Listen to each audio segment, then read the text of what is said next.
What is it like to come face to face with evil? To confront your worst nightmare? When a killer comes calling, there's often no escape. A man who can kill is evil beyond belief. To truly encounter evil is a rarity most will never experience.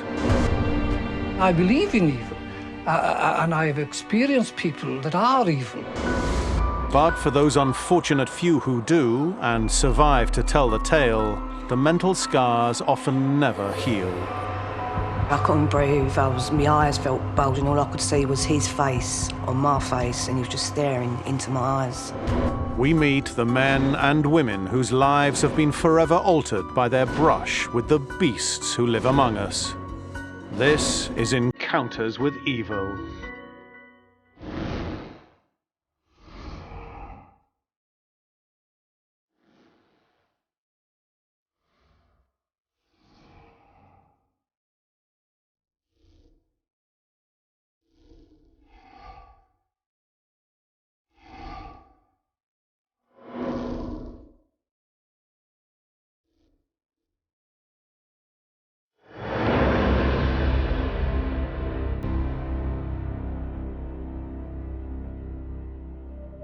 In tonight's program, we look at sex slayers, murderers whose need to satisfy their depraved and twisted sexual desires plays a major part in their monstrous crimes. One of the reasons people kill is for sex. It's a motive for quite a few homicides. A sex slayer is somebody who is motivated by either sexual anger or sexual sadism. Coming up, Peter Sutcliffe, the infamous Yorkshire Ripper, who terrorized the north of England in the 1970s, claiming God directed him in his evil killing campaign. He was a man who obviously loathed women, but at the same time was hypnotized, fixated on them. Stephen Wright, the Suffolk Strangler, who, like Sutcliffe, targeted prostitutes, and in an orgy of violence, slaughtered 5 women in just 6 weeks. He's capable of killing a wife or a girlfriend. I mean, he even called himself the mean machine. But first, the killer couple whose name still strikes terror into the heart. Fred and Rosemary West. For more than 15 years, their warped, sadistic sex crimes and ruthless murders went unnoticed in a quiet street in Gloucester. In the heart of Gloucester, one 3-storey terraced home has become the focal point of the city's biggest ever criminal investigation. Every floor of this anonymous terraced house held tales of fear, of violence, of murder. They raped, tortured and killed at least 12 young women in their house of horrors, including 2 of their own daughters. And the first time I ever heard a West interview, literally, was his vivid and horrifying description of killing Heather and dismembering her body. And this was his own daughter. Beneath the yellow tarpaulin, forensic teams have unearthed 3 sets of human remains. This is their 6th night excavating underneath a stone patio which covered the garden. 25 Cromwell Street in Gloucester has become a 20th century tale of urban horror. Fred and Rose West were absolutely the definition of the most deviant sexual sadists and murderers. The city reeled from shock at the disturbing events unfolding in their midst. Oh, they're absolutely rocked by it.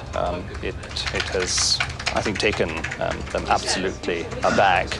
It's come as these stories would so suddenly, and the shockwaves are going around the city. Neighbours could hardly believe they'd been rubbing shoulders with possibly the most depraved and vicious serial-killing couple the UK has ever known. Tonight, as the media descended on the street, neighbours expressed shock at what had happened on their doorstep. It's horrible to think that there are, dead bodies in a garden just down the road. Totally shocking, especially around, in Gloucester. I mean, you wouldn't expect this to happen. The remains of 9 young girls were eventually disinterred from the cellar and backyard of Cromwell Street. The suffering that was inflicted on Fred and Rose West's victims was beyond human comprehension. The Wests were instrumental in desecrating their victims morally, physically, through murder. They essentially eradicated the humanness of each and every individual that they attacked. How a husband and wife could carry out such atrocities like those committed by the Wests is a question still being explored by criminologists. Well, it's unusual to have two serial killers together. What's interesting and what's worrying in this case is we have both a male and a female killing for sex. Quite clearly, Rose was sexually orientated to kill, and that is extremely unusual. It's unlikely anyone saw Rose West, or Dozy Rosie as she was known at school, as capable of such horror. Rose was born in Devon, a timid, rather shy little girl with a very abusive father. Her mother turned a blind eye, though I believe and always have believed that she knew exactly what was going on. Rose had a hideous childhood. There's no doubt when you look into her history, she was hideously abused. She was systematically raped by her own father, and her whole world would have not been normal in any way, shape or form. Rose also had the misfortune to meet Fred West when she was just 15 and very impressionable.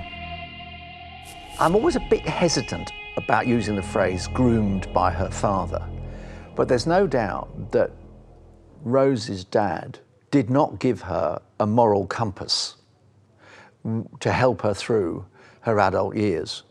And no sooner had she fallen into the hands of another man without a moral compass, i.e. Frederick West, she was completely at sea.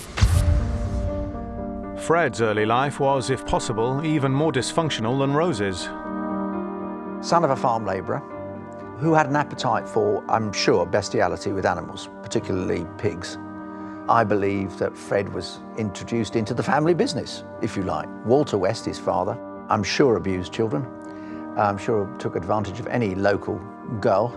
After all, they were probably slightly more interesting than the local sheep. It's widely believed that incest was rife in the West family. And Fred's father's attitude towards sex was deeply unhealthy, and he passed this on to his son.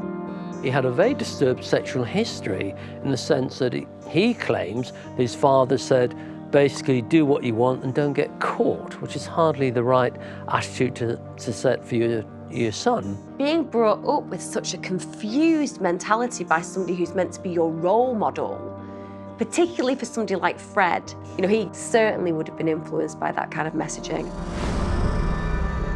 At 19, Fred slipped up and was convicted of molesting a 13-year-old child, but escaped without a prison sentence, and then moved to Lanarkshire, Scotland. He finally fell for a Scots woman, Rena Costello, who had been a prostitute in Glasgow. Fred and Rena never got on terribly well. However, they had a child, and then another, Anna-Marie, and then Charmaine. They return to Gloucester. They hire, or shall we say, entice a young woman called Anne McFall to help them look after the children. And Fred, in the end, kills both Rena Costello, his first wife, and Anne McFall, and buries them within sight of the family home in Muchmark. Fred meets Rose on her 15th birthday in 1968. A year later, they marry, and Rose soon gives birth to their first child, Heather. You get this union of these two deeply abused and incestuous relationships. But even more frightening, you then get Rosemary West's father and Frederick West abusing Rose, even after Fred and Rose are married, and abusing the children, and finding victims together. When Rose meets Fred, what we have is a perfect alliance. She's seeking a protective mechanism, but also somebody who can fulfill what potentially she has warped sexual idea-wise. And he has already been engaged in those kind of scenarios himself, growing up an incestuous life with his family. He understands. I think here we've got a situation where they've both had quite disturbed childhoods with sexual deviancy in the teenagers. I think that just carried on. So they didn't have the moral boundaries that most people would have. The unholy union of Fred and Rose was cemented by a mutual unhealthy predilection for twisted sex. Let there be no doubt that West loved sex with young women, often very young women. And he loved to manipulate them and he loved to have his way with them. West went for a particular type of young girl. They tended to be straying from, for example, the care system, or they might come and work for them because, again, they were quite lost girls, and they're perfect because lost children aren't being followed by anyone, which gives license to that kind of behaviour. When Fred and Rose moved to Cromwell Road to accommodate their growing family, they took in lodgers, and Rose worked as a prostitute inside their home. Fred would watch through a peephole, sometimes videotaping the sessions. Writer Geoffrey Wansell was granted access to the videotapes for research purposes. I remember watching Fred's home videos of Rose and the pleasure that she took in abusing herself sexually, in performing for Fred. You cannot take that memory out of your mind. Clearly it comes across that she's pleasing Fred by her sexual behaviour. He enjoys watching her acting as a prostitute when she was still in her late teens. She engages in sexual assaults on her children, and again, that is for her pleasure, but also for Fred's pleasure. The couple become, in their sort of narcissistic passion for each other, they begin to slowly lose connection with the moral boundaries around them in their society. There's no reality check for it. And in that sense, it's quite similar to what's called folie à deux, which is shared psychotic disorder, where one person buys into the hallucinations of the other person. In this case, it's not hallucinations they're buying into, it's increasingly taboo behavior. That taboo behavior was not only depraved sex, but murder. And they hunted down girls for this wicked purpose. We now know that the girls had fallen prey to the Wests as they cruised the area in a search for victims. Over the next 6 years, the Wests tortured and killed 5 more girls in the cellar of their home. 25 Cromwell Street became a charnel house. Girls were routinely enticed there, sexually abused, tortured, killed, chopped into pieces, and buried in the backyard or cellar. Nobody looks at a family and suspects that they are capable of the hideous, sadistic murders that took place. As their depravity continued, the Wests produced 7 children, and their own daughters were not immune from the abuse. That 2 human beings could work together to desecrate their own family members, let alone strangers. It defies what you think about when you consider human relationships. Husband and wives are meant to be loving and compassionate. She held down her daughter while Fred, the father, actually raped his own daughter.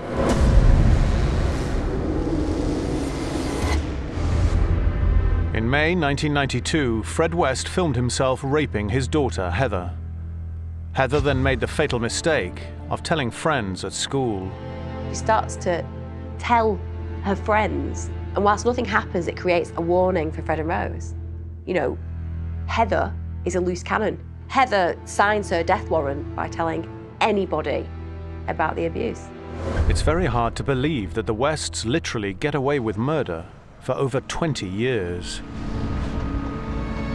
Fred was an extraordinary manipulator of people, and that includes everyone, his children, his wife, social services, the police, everyone. But he did it with a sort of charm and a sort of rather insouciance that you might have felt, crikey, well, he's not a bad chap, really, which unfortunately a lot of people, and including at least 12 young women, fell for. One of the things that the children start talking about is this idea that Heather is buried under the patio, and it's just a standing joke. But a local bobby hears of this, and Detective Constable Hazel Savage is brought in, and she already has some misgivings about the West household and that triggers the investigation. Hazel Savage, who'd first met West when he was still with Rena Costello, she'd known him a very, very long time, started to say, what's happened to Heather? It soon became apparent what had happened after Hazel Savage obtains a warrant for Cromwell Street. A specialist search team arrived at Cromwell Street with a warrant to search for Heather West. They had no idea of what was to follow. Officers who found Heather's remains within hours also found signs that she was not alone. The Wests are arrested, and after initial denials, Fred crumbles and admits to the murders. Geoffrey Wansell had the opportunity to hear those confessions firsthand. And I put the tape into the cassette recorder and I pressed the play button, and there is that little sing-song voice. Please give your name for the tape, Fred. Frederick Walter Stephen West. That little Herefordshire burr. Oh, Fred, we'd like to talk to you about Heather. Yes, well, she was very difficult. And then he goes into the most elaborate detail about, well, she'd been very difficult, so I had to hit her. And then, well, actually, I couldn't, I had to cut her up. But getting the legs off is very difficult, and then you have to cut the head off, and then it was extraordinarily horrifying, because this is a man describing killing his own daughter. As forensic scientists worked to identify the victims, Fred West claimed that he alone was responsible for their deaths. But Fred was never to face the justice he deserved for his 20-year campaign of murder and sexual depravity. Prison officers coming off shift said they were shocked, but certainly not embarrassed. Anyone determined to kill themselves could succeed. On January the 1st, 1995, Fred commits suicide in prison. In the words of one neighbour, if Frederick West really did kill himself, then it seems almost appropriate that a man accused of taking so many people's lives should end up taking his own. Rose's trial starts in November 1995. Her husband may have escaped justice, but Rosemary West must still face the courts. She's charged with 9 murders. All were young women. All were buried under the foundations or in the garden at 25 Cromwell Street. One was her daughter Heather.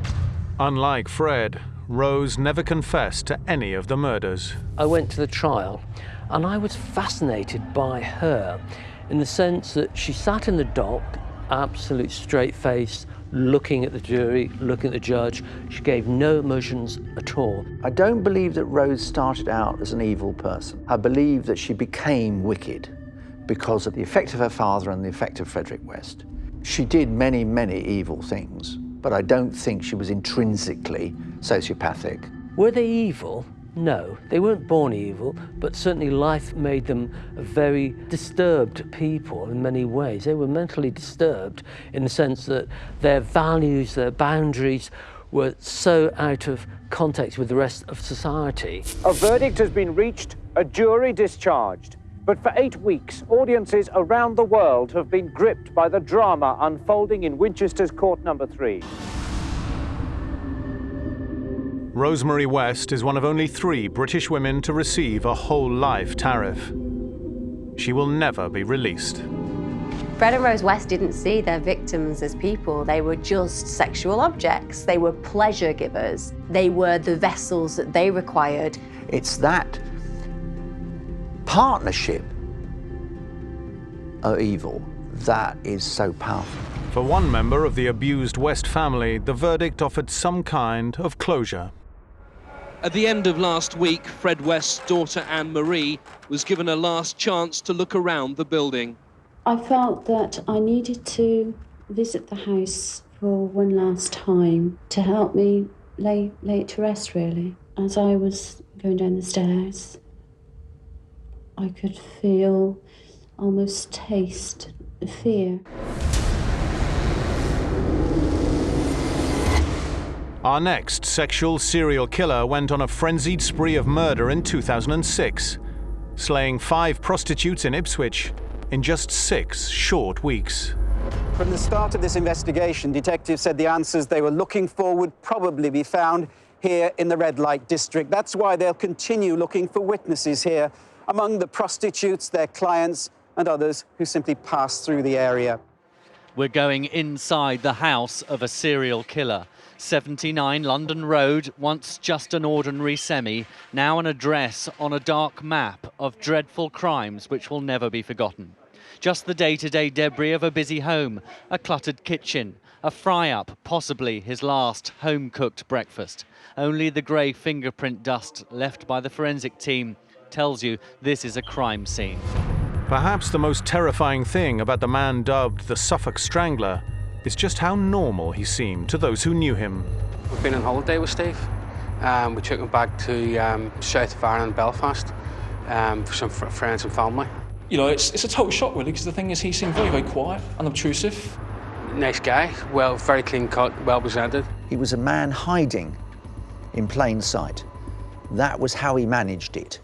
He was someone who could convince you, much as Frederick West was, that there was nothing to be afraid of. He was a perfectly ordinary man, in his case, a perfectly ordinary punter for the prostitutes he picked up.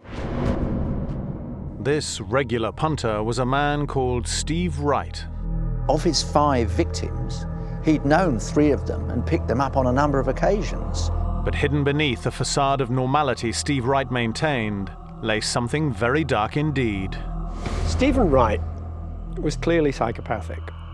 He had this trait, but he kind of made it more affable to others. There was nothing about him to suggest that he was lurking as a potential killer in any community. He was, however, very violent with girlfriends, wives. He went for me with a knife or a pair of scissors, something sharp. It missed me and went in the door, and that's what he was like. Steve Wright was not just violent at home. He took his anger onto the streets to kill the working girls he knew so well. We have to think about the mechanics of how he killed the girls. There was very little sign of physical trauma or sexual assault on these girls. There's no beating about their body, no beating about the head. It would appear that he probably put his hand over their mouths and suffocated them. A 48-year-old man was arrested at his home address in Ipswich at approximately 5 a.m. this morning. He has been arrested on suspicion of murdering all 5 women: Gemma Adams, Tanya Nicol, Annalea Alderton, Paula Clennell and Annette Nichols. Could something in Wright's background provide clues to these murderous acts? You know, we're used to hearing serial killers having very bizarre childhood. He didn't seem to have a very bizarre childhood. Wright's upbringing was normal and benign to the point of being nondescript. He left school about 15. He then joined the Merchant Navy. Again, there's nothing unusual in that. He presumably liked travelling, liked to see the world. It's here he started his lifelong fascination with prostitutes. As an individual, he was somebody who was completely compulsive and impulsive and addictive in the way that his personality was. So he would gamble huge, he would have sex with lots of prostitutes, he would spend lots of money on things like alcohol. His compulsive behaviour traits didn't stop him marrying at the age of 20 and having a child.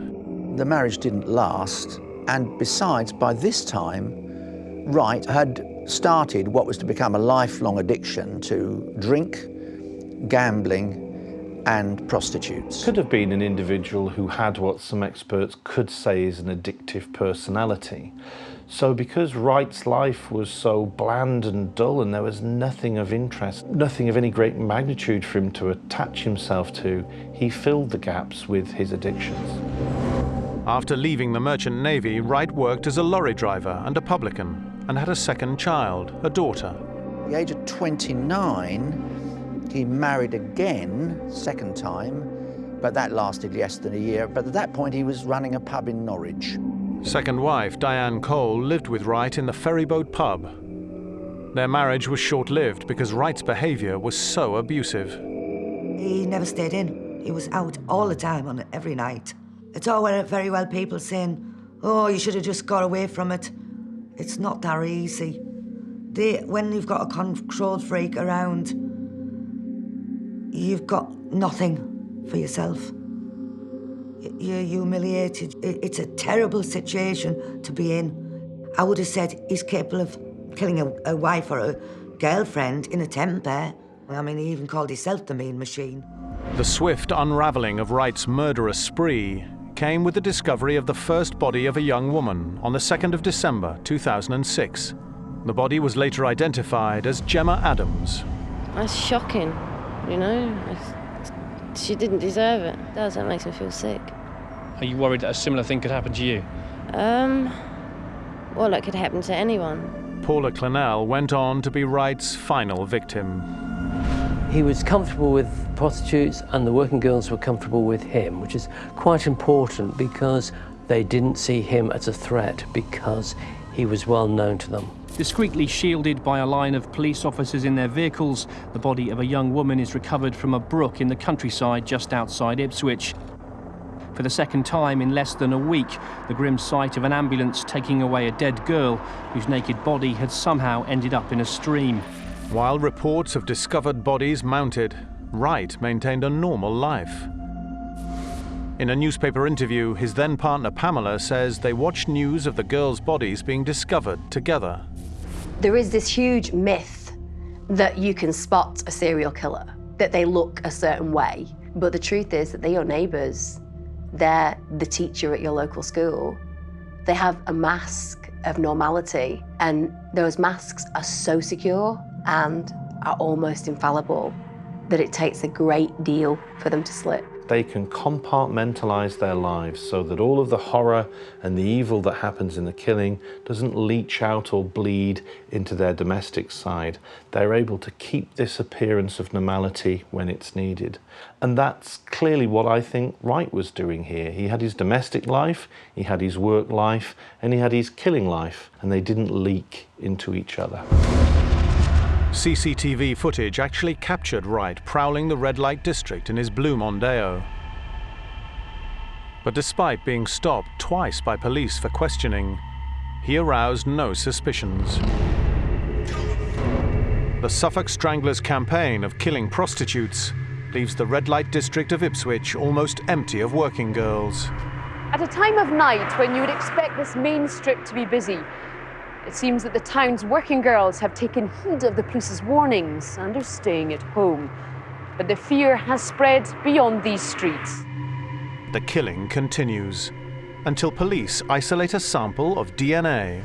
He was trapped by methodical police work.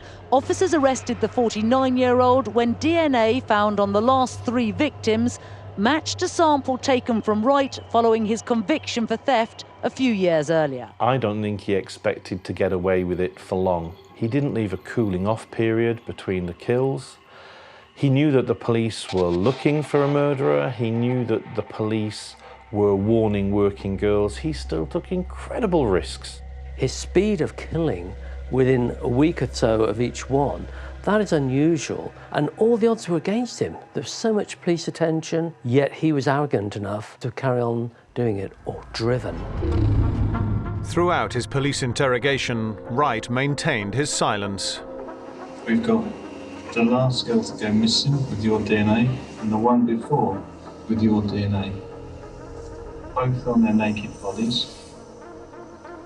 How can that be? You're agreed. Wright has never, for 1 second, admitted his guilt. He's always insisted, forcefully, that he is an innocent man and falsely convicted. During his 6-week trial, Wright continued to maintain he knew nothing of the murders. We've seen this in the case of other serial killers in this country, looking at Dr. Harold Shipman and looking at Levi Balefield, both individuals who refused to play ball. They stonewalled the police. The easiest thing to do in that circumstance is to deny. It draws the whole scenario out, and you still believe there is just a possibility that whilst the world is watching, you can still walk away. The jury of 9 women and 3 men reached a unanimous guilty verdict on all 5 murder counts, though those closest to him still seemed unable to believe his guilt. I've known him for 40 years, and he's not got a malicious bone in his body. I just can't think that he done this. He left court today knowing an automatic life sentence awaits him. But Steve Wright may still refuse to reveal what drove his murderous campaign. The most evil thing about Wright is that his devil horns are on the inside, and you just don't know it's evil when you meet it. He was able to persuade those girls to get in his car time and time again. Although Steve Wright continues to deny all his crimes, he remains in prison and will never be released. Wright's slaying of women who were all prostitutes has drawn comparisons with our final killer, Peter Sutcliffe, the Yorkshire Ripper. The comparison is interesting but not convincing. It isn't utterly clear that, oh yes, Stephen Wright is another version of the Yorkshire Ripper. I don't believe that. Sutcliffe is a very complex, dangerous man with a great deal of deviousness and manipulation. Wright lives in a complete, in my mind, fantasy. Sutcliffe knows perfectly well what he's doing almost all the time. The Yorkshire Ripper is probably the most prolific serial murderer Britain has seen and will see ever. Women throughout Yorkshire were terrified to go out at night. Sutcliffe's warped attitude towards working girls and sex led him to slaughter 13 women in northern England. The first reports of him being called the Yorkshire Ripper weren't actually to do with specific injuries of the victims, but it was to do with the similarity of Jack the Ripper, targeting prostitutes. This wasn't just 5 victims in the East End, as Jack the Ripper was. This was many, many victims in a respectable county. You know, we weren't in the alleyways of Whitechapel. We were in the good streets of Yorkshire. Somewhere near here lives the killer they call the Yorkshire Ripper. His 5-year career of killing began in the red light district of Chapeltown. The Ripper was mobile. Nobody really knew what he looked like, and there was a real nationwide fear. And every time the news was on, there would be another press conference, and you really had this feeling that out there somewhere was the Ripper, and he was one step ahead of the police. Detectives suspected one man. Now, 5 years later, the death toll has reached 13, each death bringing grief and tragedy to the victim's family. And this was before the internet age. This was before texting and social media could fuel a panic. This was generated by TV and newspapers alone. This is the day Jacqueline Hill would have come home for Christmas with her family. Instead, they wept over her coffin. It's just over a month since she became the 13th victim of the Yorkshire Ripper. The Ripper seemed to favour working girls. He had some kind of mission, if you like, against prostitutes, against females in general. He would pick on vulnerable, isolated females. Some believe there were far more murders than 13. There is some suggestion that he killed more, but we know he killed at least 13, and then he injured at least another 7. I have always believed that Sutcliffe killed and attacked long before he started the famous 5-year spree. What is known for sure is that Sutcliffe's attacks were brutal, vicious, and primitive. Sutcliffe's weapon of choice was a ball-peen hammer. He would often also have chisels or knives. One of his most common methods that he's used was to get behind his victim at night, in the dark, in an isolated space, and hit them on the back of the head with the hammer.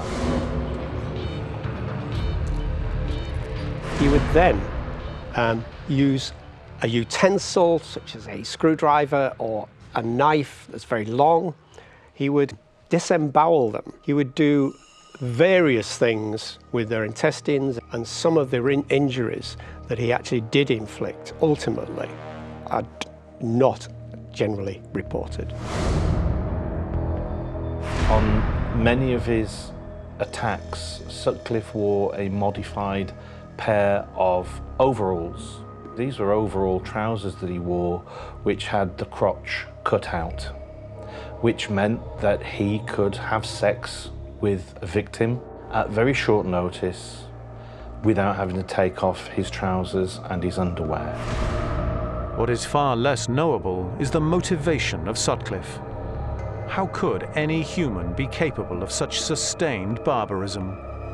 Peter Sutcliffe's murders were motivated by his own perverse sense of sex. Peter Sutcliffe was paraphilic. His sexuality had to involve sadism, rape, an initial attraction towards prostitutes, and an obvious idea that they were the less than dead, that they were not going to be noticed, less than a normal person would be noticed if they went missing. After a 4-year fruitless manhunt, Yorkshire police were still no closer to ending the Ripper's reign of terror. Their focus is drawn to a suspect called Wearside Jack. If there was one thing that probably delayed Sutcliffe's final arrest, it was the red herring of a tape recording sent to the police by a man who claimed he was the Ripper. So in their second major bid this week to catch the Ripper, detectives have released samples from one of the 4 letters he's written. Parts of the letters contain details police want kept secret. The police believed the cassettes and letters were genuine, and they came up with a profile of a Wearside male, looked like this, but the real killer looked like that. Oh, the hoax was the worst thing that could have happened, because they spent far too much time trying to track down the hoaxer. The fact that they followed this red herring almost to source to discover that the entire investigation had been diverted to the point where they could have saved quite a number of victims. I warned you in March that I'd strike again.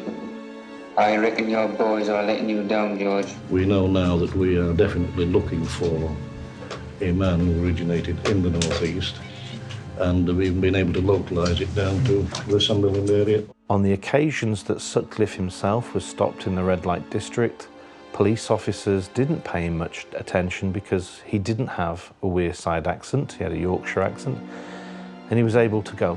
And while the police were busy looking in that direction, Sutcliffe was over there killing more and more victims. The police came in for a lot of criticism during the Ripper manhunt, not least because they actually interviewed Sutcliffe on a number of occasions. But in the pre-computer age, they were simply overwhelmed. They didn't have the technology, they didn't have the initial resources and manpower that they needed. You cannot possibly cross-reference everything physically and mentally. It has to be done by computers. He came up 9 times, and the police got criticised for that, but they were interviewing thousands and thousands of suspects. They were also under intense pressure from the local authority, from Parliament, to solve this, to find the Ripper. You can't just let this go on. Clearly lessons were learned. The Home Office knew that they needed to bring in a computerised system to manage the flow of this information. The terror across Yorkshire was intense. Many women stayed home after dark, though there were plenty who had no choice but to venture out. The murder victim was identified tonight as 20-year-old Jacqueline Hill, a student who had been living in the Headingley area of the city. Miss Hill's body was found on waste ground near a shopping centre late this morning. There has therefore been inevitable speculation that she may be the 13th victim of the Yorkshire Ripper. And still detectives were no nearer to identifying the Ripper.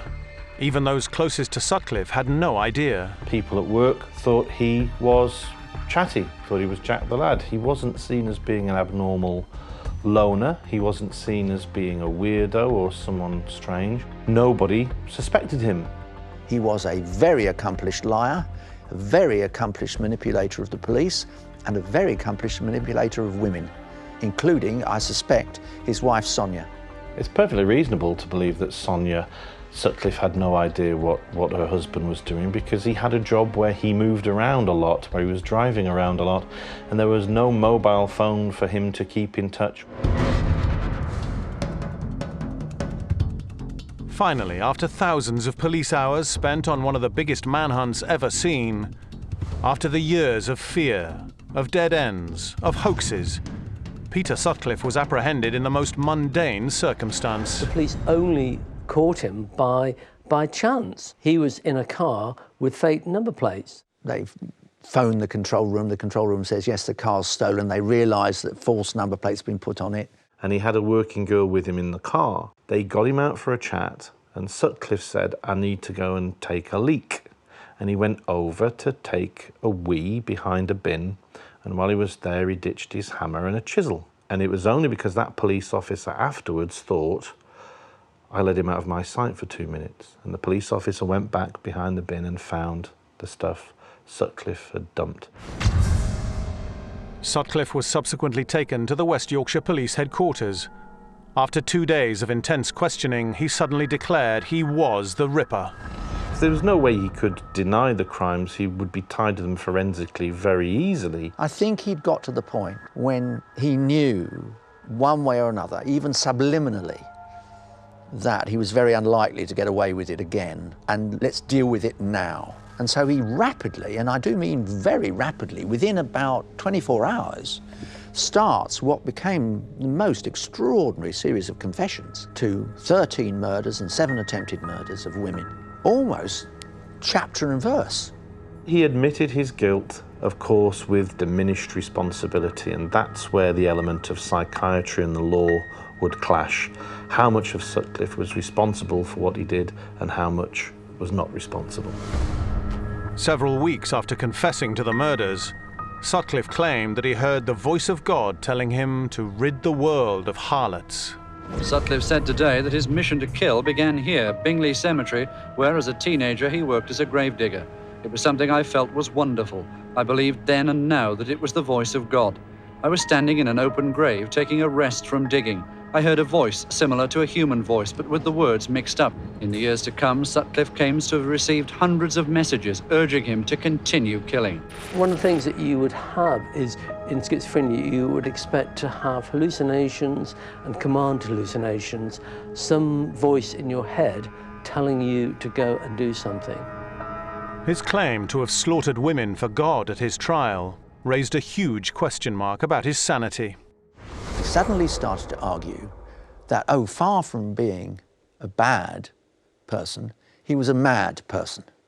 He was a paranoid schizophrenic, and that he couldn't possibly be tried as a sane man because he was completely mad. The jury of 6 men and 6 women took their places. They heard the Attorney General, Sir Michael Havers, say they had one decision to make. Was Peter Sutcliffe a schizophrenic, or is he a cunning, sadistic killer who's invented his madness in the hope of winning a lighter sentence? I agree with their definition that he was paranoid schizophrenic.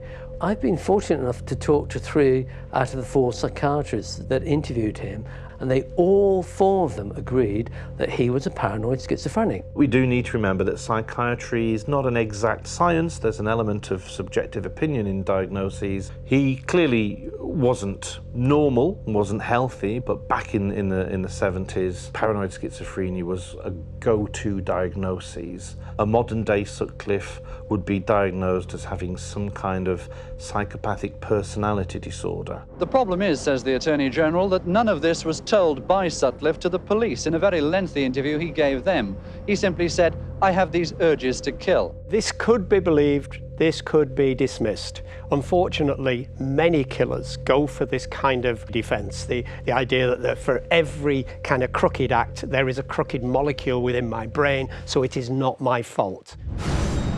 Finally, the jury decide. So Peter Sutcliffe, the Yorkshire Ripper, is a mass murderer. The jury of 6 men and 6 women took nearly 6 hours to reach their verdict. As each of the 13 women's names was read out, the answer was the same, by a majority of 10-2, guilty of murder on all charges. Outside, the crowds who'd waited so long for a verdict were delighted. They unashamedly rejoiced at the news that Sutcliffe was to spend at least 30 years behind bars. But for West Yorkshire Police, it's the end of a nightmare which began 5 years ago. Even in jail, Sutcliffe continued with his claims of insanity. But the ever-devious, manipulative Sutcliffe was never going to give up. So he convinces, first of all, the prison authorities and then a number of distinguished psychiatrists that he is indeed a paranoid schizophrenic and he shouldn't be in an ordinary prison, but he should indeed have special treatment in Broadmoor Special Hospital, which he duly gets. After over 30 years of life in a secure hospital, psychiatrists determined that Sutcliffe is now mentally fit to be returned to prison. And on the 24th of August 2016, he was transferred to HMP Frankland in Durham. The decision to declare Sutcliffe mentally well enough to leave this high-security hospital needs to be rubber-stamped by the Justice Secretary. Sutcliffe is one of the most depraved, dangerous, devilishly evil men. He is simply disgraceful. I hope we never see another killer of his ilk terrorise the nation, but the legacy, I think, lives on much longer than any other serial murderer we've seen.